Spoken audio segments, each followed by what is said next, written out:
Okay, for this question, we're asked to find the slant, or also called the oblique asymptote, for that rational equation. And so when we're doing that, we use long division.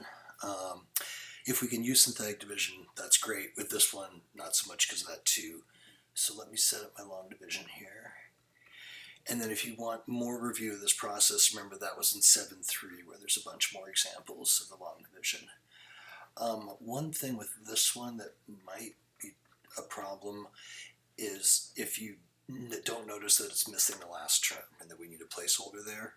Because normally if you think of a quadratic, there's an x squared and an x and a constant.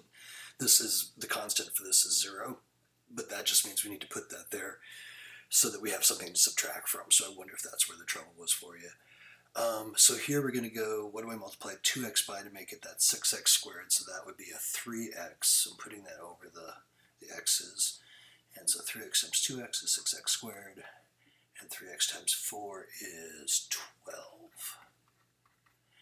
And then we subtract. And then it's that right in here is where people often make errors. This one isn't too bad. 14 minus 12. That one's cool. That's 2x.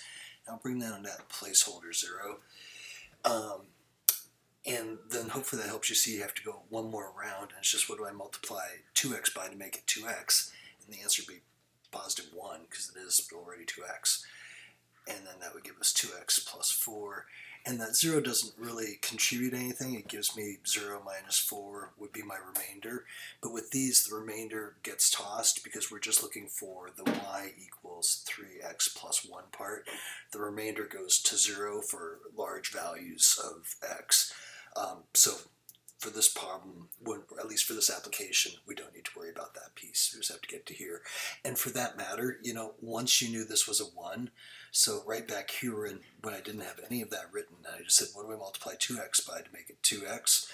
Once I wrote the 1, I was done. None of the rest of this actually ends up mattering.